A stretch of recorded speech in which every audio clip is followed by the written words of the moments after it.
weekend was good as well. Yeah, wonderful. Yes, yes, yes.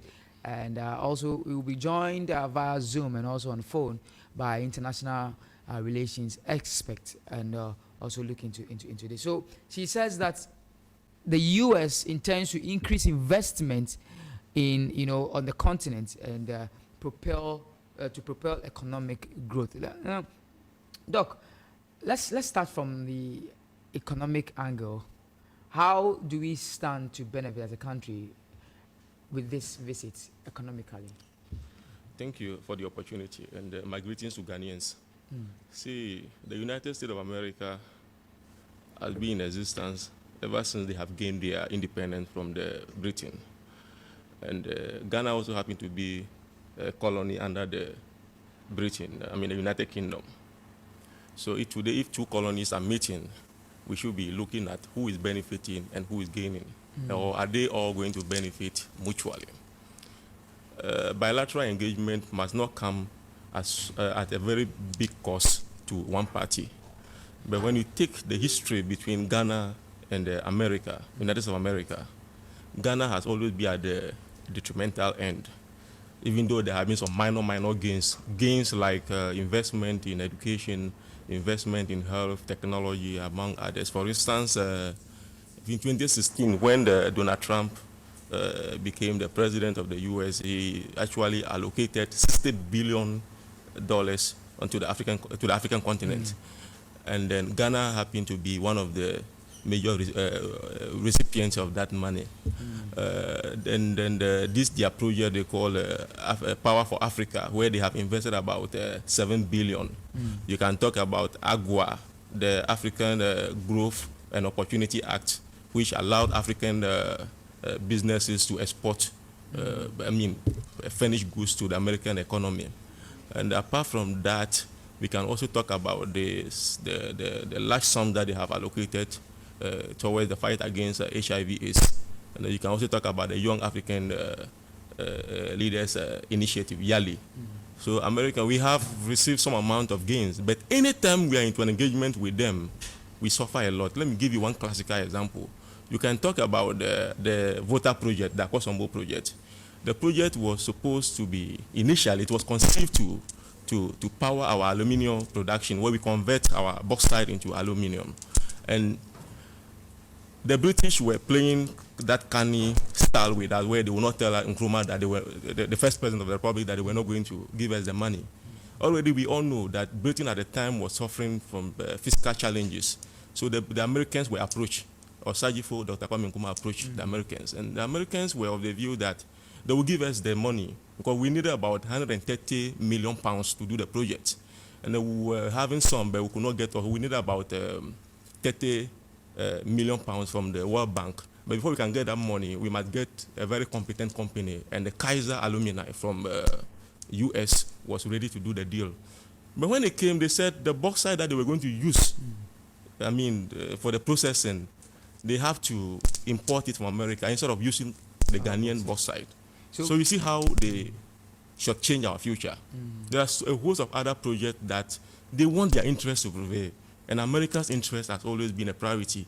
So if Harris, Kamala is in Ghana, our leaders have to be very cautious and know how to deal Do you know their interest?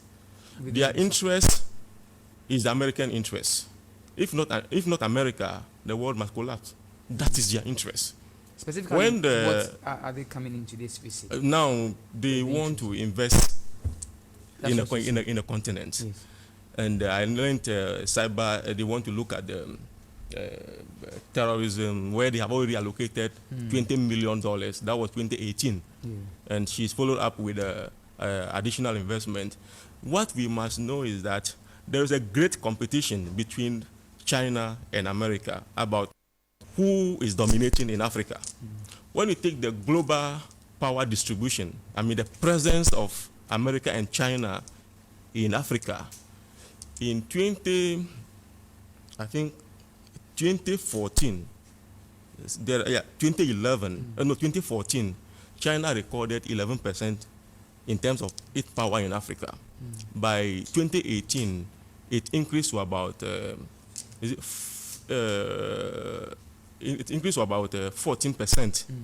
and it's expected to increase to about 17% by 2040. When you take America, as at 2018, their global power strength their presence in Africa was about 17%, and expected to reduce to 12% in 2040. It means that China is dominating in Africa compared to what? America. Okay. So America has to do something. That was why Donald Trump, allocated that 60 billion. Unfortunately, when this government came, actually they had delayed with the disbursement. It was in 2018 that they brought in some 20 million for the fight towards the fight against terrorism. So America's interest is to shadow out China, and they stagnated the process through in power. Okay. See, the coming of Biden actually slowed the process. Today, Ghana is in the debt trap. That was what America wanted to prevent. They were not able to do that. And China... Will this hasten the ongoing IMF negotiation? Now, China, we owe China about $2 billion. And we are asking for debt cancellation or forgiveness. America should have avoided that long ago. Donald Trump set the trap to actually avoid that. Unfortunately, this government did not continue it. Now that it's out of gear, they are here to receive fanfare and do what? You understand? Next year, they're going for election, right? Yeah. And you are in Africa now. Now that you have allowed the problem to escalate, you are now coming. So we will not reject it. We still need money to turn this around. Apart from Alendo, she will be taken to Cape Coast Castle. Yes. See, we should not be taking them to those places. Cape Coast is some extent developed. Accra, some extent normal. Kumasi, some extent. Let's take them to Bunkurungu Yoyo. Take them to Navrongo. Take them to Chuchuriga. For them to go and see the water that the people drink. Let me get on Zoom now and also welcome our guest, a PhD student, Frederick Aqua. Is an international relations expert as well. Frederick, good morning if you can hear me. Good morning. Yeah. Thank you for this opportunity. I hope you can hear me too. Yes, I can really hear you. But Frederick, we are talking international relations here, and for you, in that field, what do you read into this kind of bilateral, meeting that is going to happen later today? Okay. Early on, I was listening to the conversation, and I heard Doc make some very good points, with regards to power influence from an international relations perspective.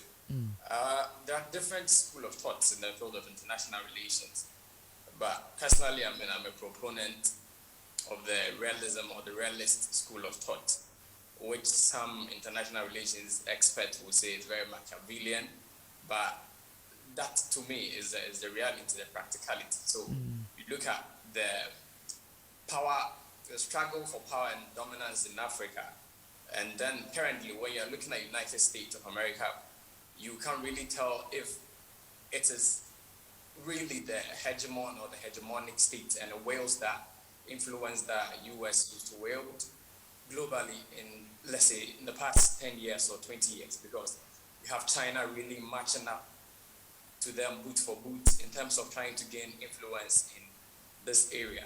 So what happens is that once you realize as a hegemonic state like United States or the superpower, that you are losing hold in areas of interest such as Africa, you pay more visits. So if you listen to her speech, she said that we would have to continue the work that we've already started, which means behind the scenes, there have been conversations going on. And Doc rightly said, it has to be a game of influence, definitely in the international system.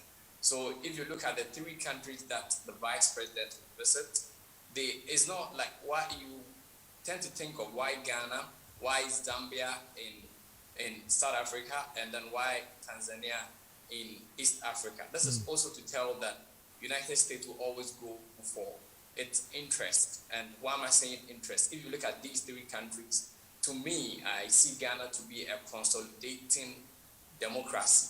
And US always wants to be seen as a pioneer of democracy globally. So they won't just visit any other nations, but countries that are doing well in the field of trying to, implement democratic policies and ideals in the international systems. And if you look at Africa, I think Ghana has done well since 1992.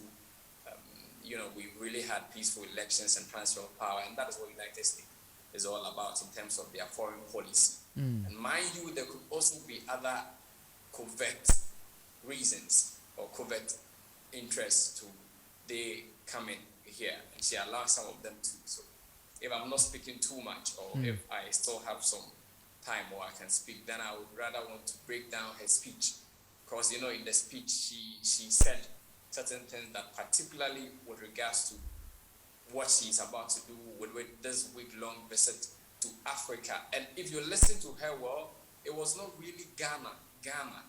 She reiterated the fact that it was Africa on the continent. And then she said she is excited, they see more opportunity, and the fact that the median age on the continent is 19.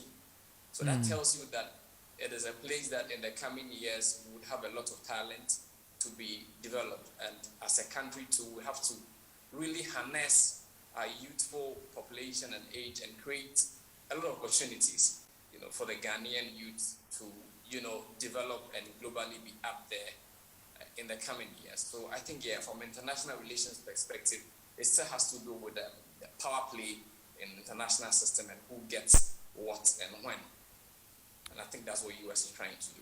Okay, very well. So, I mean, I'm getting an understanding that it's to their benefit. I will ask you about the benefit that Ghana will also get, because if it's about power play with China, then it means that we don't stand to gain anything. And I will take you back to 2009 when Obama visited Ghana, and really what the benefits were and what this will be. But let me also welcome Mutaru Mumuni Muktau. He is the Executive Director at West Africa Center for Counter Extremism. He is joining us via phone. He's also going to consider the security angle to this visit. In a period where around us, with our neighbors, there is, terrorism and, terrorist attack around. What really this means security-wise. Mutaru, good morning. Hello, good morning to you, and good morning to your viewers and listeners. All right. So tell us, from your expertise, with this visit, security-wise, what does Ghana stand to gain? Well, this visit is at a very, very crucial time in terms of security for Ghana and West Africa.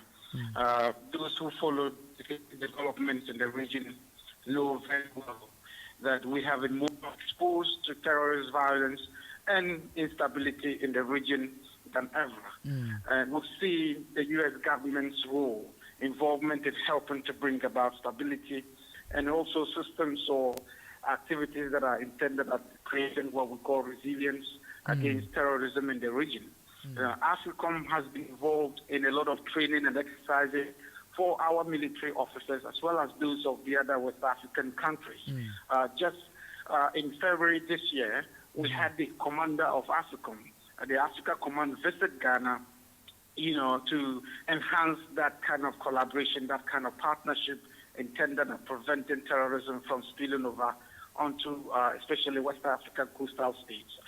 We've seen just the conclusion of what we call Operation Flintlock, a military exercise that brings regional security partners together in terms of how to build together against terrorist, southward movement towards us. And so this is a demonstration of the commitment to helping build, together in terms of security.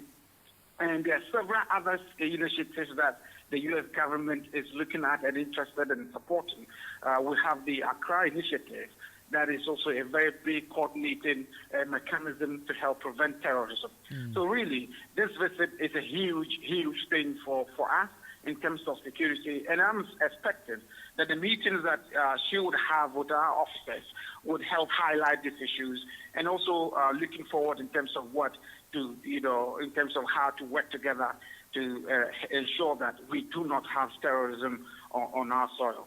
Okay, very well.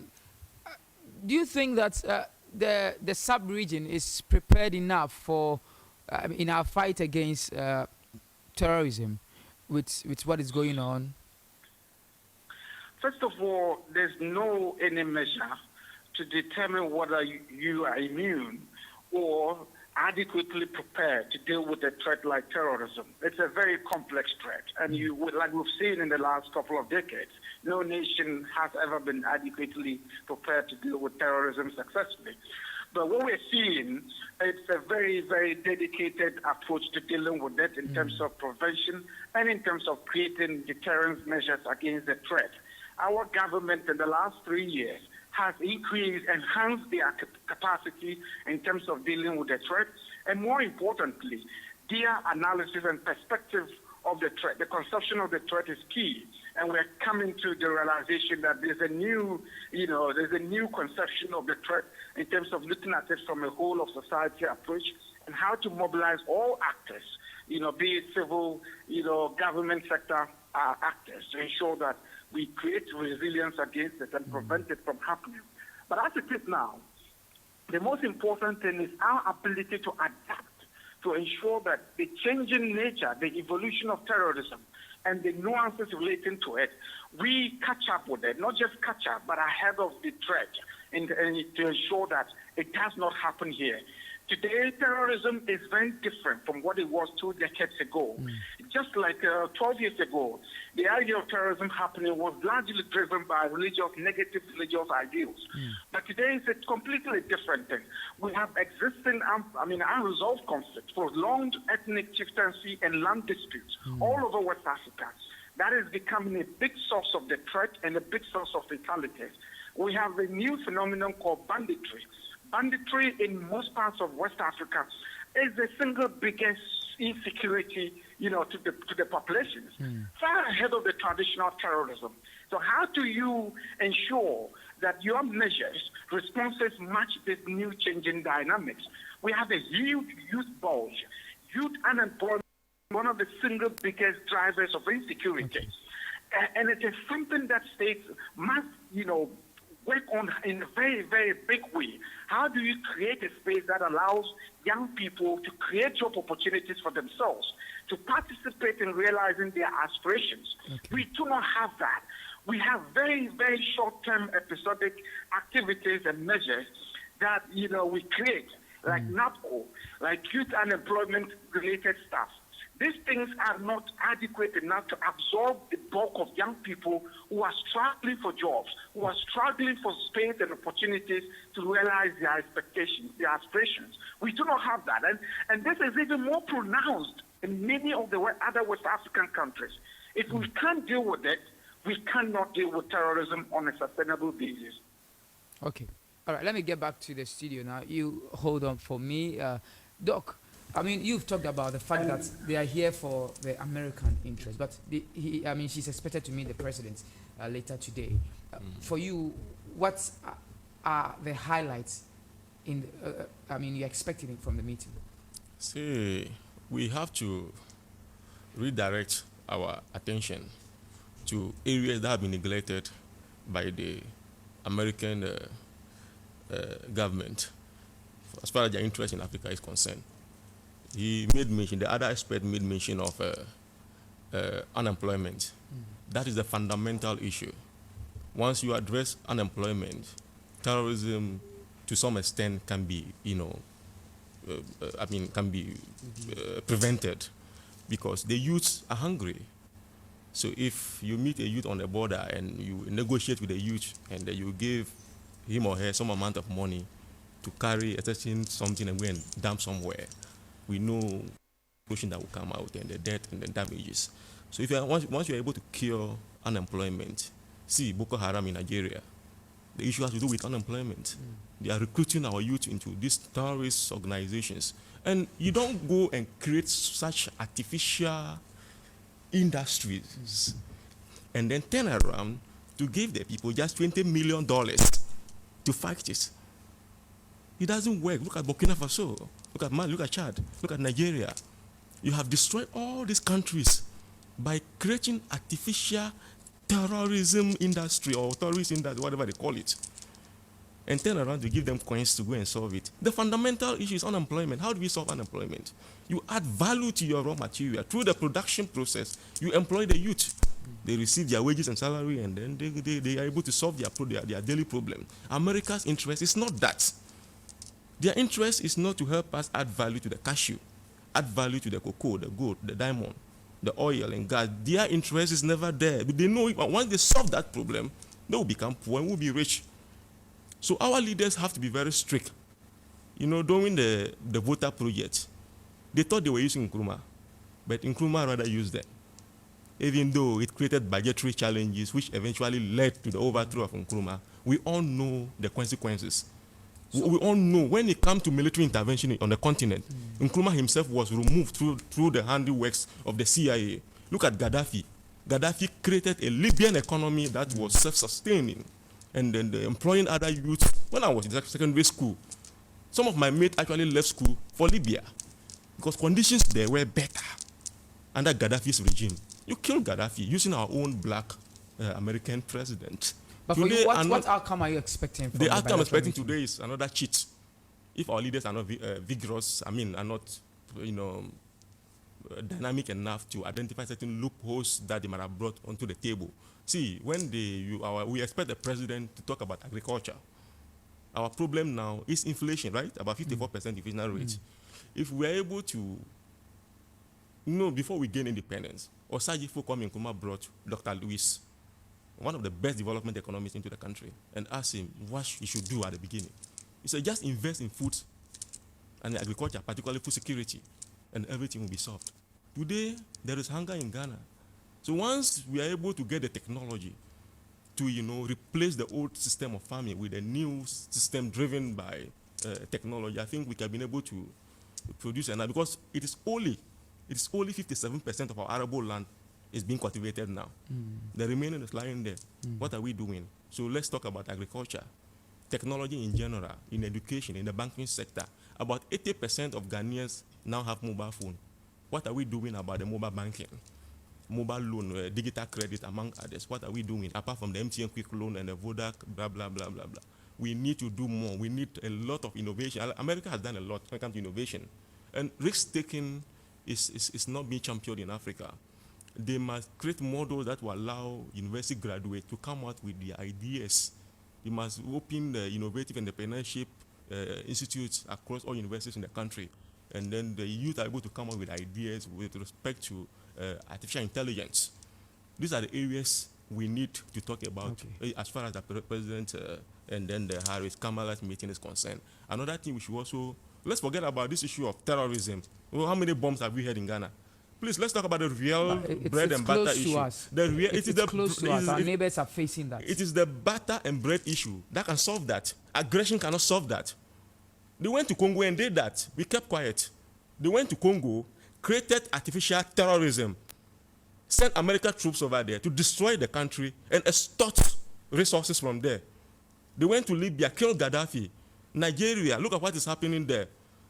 Here, we are telling them, we are warning them, when they are coming to the table, they should come with things that will add value to our raw materials. We don't need budgetary allocation for terrorism. We need budgetary allocation for production of factories that will add value to our raw materials.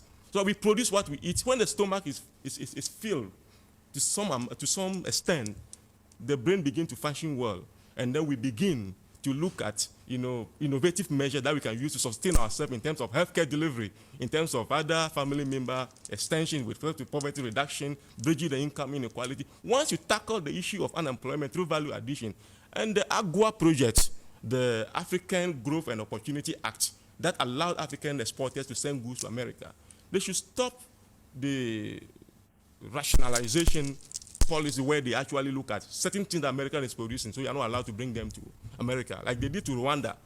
Rwanda started doing something, and they started sanctioning Rwanda. You understand? And then they should also stop infiltrating our market with American agricultural goods. We have the arable land. Our farmers are also hardworking.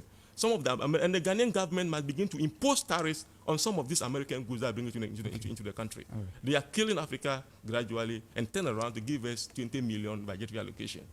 Let me get back to Frederick on Zoom. Fred, so, I mean, in 2009, for instance, Obama was here. We've talked about the American interest, which, of course, she is going to look at. But let's also consider the Ghanaian interest, or our interest. From the last visit of the a leader from America, that is in 2009, to now, what really did we benefit from Obama's visit, and what can Ghana benefit tangibly from this visit? I'm happy you mentioned President Obama's visit in 2009. Interestingly, I was a student in high school by then. I went to see him briefly when it was part of the Cape Coast Castle. But yeah, to come back to the issue and your question, you know, when he came, when usually there are these states, high-level state officials, or the highest state officials visiting countries like Ghana and other countries in Africa, or developing countries, sometimes when they come, unconsciously, in my estimation, they tell the nation what to do or what you have to do in order to develop. So if I remember correctly, in 2009, when President Obama came, during his speech, one thing that really resonated with most of the people that even at that young age and people who had interest in international relations was that Ghana and Africa, we need strong institutions. And I think if we want to go back to the grassroots, or we want to go back to our foundations, fixing any problem for any country, number one has to do with institutions. And there again, if you look at Ghana, sometimes when you happen to meet some of these foreign people who know little or nothing about Africa, and even to talk about countries like Ghana, and then they get to know that as small as we are, we have gold, we have manganese, we have oil, we have rubber, and then we produce cocoa as well. And they, as countries, don't have this. Trust me, most of them, they don't. So then you ask yourself, why is that they don't have this, but they are just highly developed and we are not? It's because they have strong institutions. Their society and their social system has been built on discipline. And if institutions work, which means there will be discipline in the society. I'm not talking about discipline with hard hand governance, no. But then when institution works, then everybody does what is expected of them. And institutions are rules and laws. When you look at Ghana, our institutional system of our rules and laws almost seem like they do not exist. You know, so what is the need for us? As an international relations enthusiast and expert, what I can say is that nations are self-preserving. And once she visited, she is the second highest United States official that has visited your country, and she's telling you that in the next years to come, your median age is 19. The population is very youthful. She's trying to give you a clue there. So what must we do as a country? What is in it for us? To be very honest with you, I don't think there is nothing in it for us. I don't think there is something in it for us. I think there is nothing in it for us from a realist point of view. Is just a way of US trying to keep its stronghold, and they will use sugar-coated means and words, you know. So as a country, we have to really sit down and then ask ourselves, in a layman's perspective, let me use this analogy. So you are poor, or you don't have anything, and then there's a rich man, a very wealthy man, always coming to you. Because if you look at President Clinton also visited Ghana, and then President Obama visited Ghana, and now we have the Vice President Kamala Harris. Why do they keep coming to us? We have something they want. We have something of interest, you know, which means if we sit down as a people and get serious with ourselves, we can develop. We can really develop. Because I mentioned earlier, most of these advanced economies do not even have half of the resources we have in Ghana. So I think what is the need for us is that as a people, as a nation, our leaders, we have to sit down, try to harness the opportunity we have, our very youthful aging population we have, and what we can do. She mentioned digital inclusion in her statements as area they want to promote. coming to Africa. So it means we have to look there because the world is going in that direction. I was going to ask you, Frederick. I was going to ask you. I mean, for you just have to.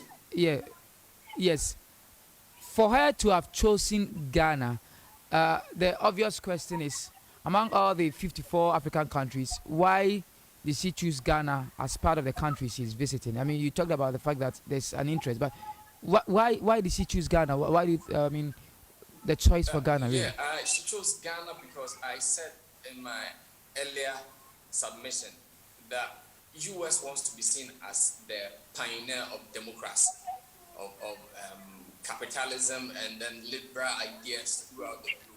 So if they are visiting people on the continent, they will just look at countries. They will look at countries that over the years their democracy is consolidating to some extent. So when you look at them, it's more like these countries are also practicing and implementing your ideals as a superpower. And on the continent of Africa, democracy cannot be discussed without mentioning Ghana. So, like I rightly said, from 1992, at least we have some peaceful transfer of power, like the beacon of hope in terms of democracy for the world or for Africa. But as to whether it's the right system of government for us, that is also another question for discussion some other day. So you would want to identify with countries that you see are implementing, and then they are resonating with your ideal as a superpower. And democratically, if you look at government-wise, if you look at our system of government, yes, we are democratic. And then Ghana is also a capitalist economy. And these are the ideals that US want to see globally.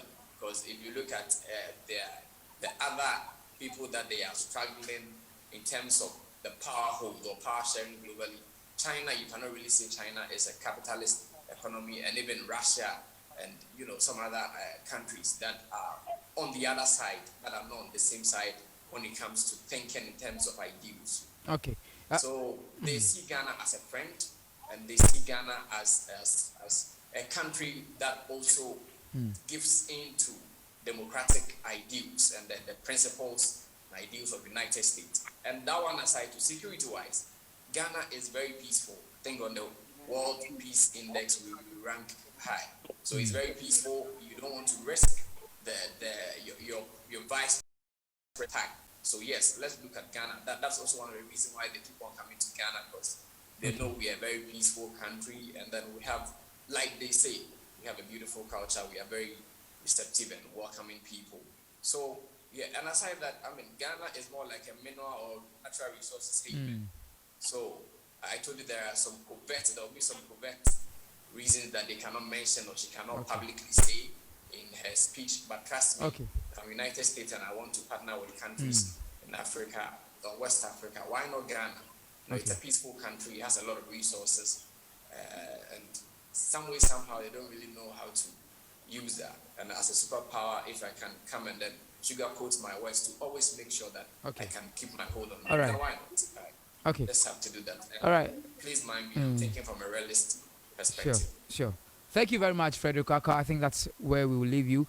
He is a PhD student in international relations, and thanks for joining us via Zoom. Let me get back to the phone line and then wrap up with Mutaru Mumuni Muktau, who is also the executive director for West Africa Center for Counter Extremism.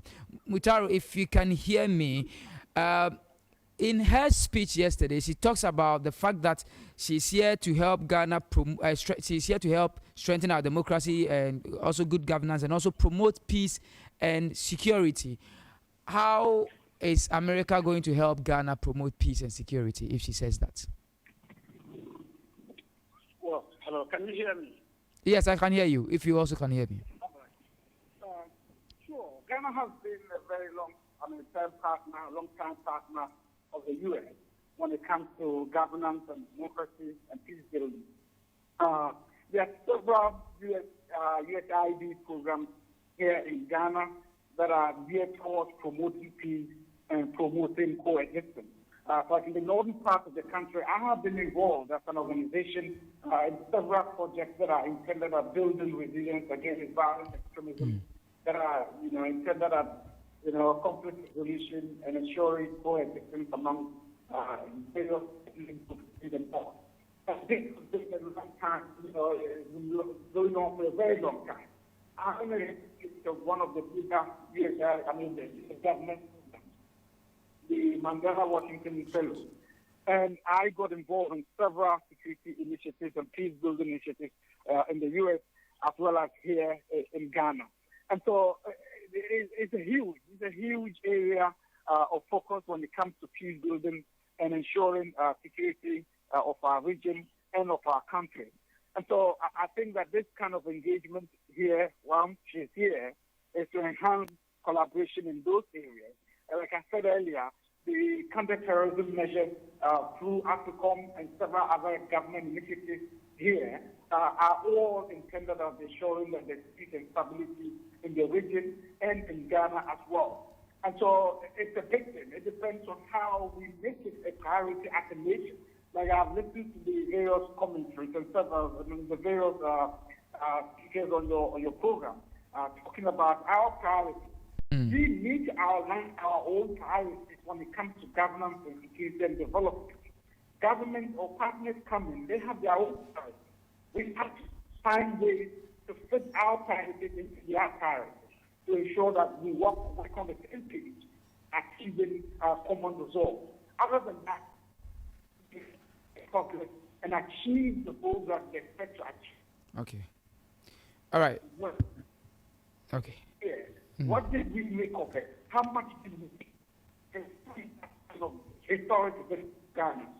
That question must be held today and to ensure that we make the most out of this very, very important visit.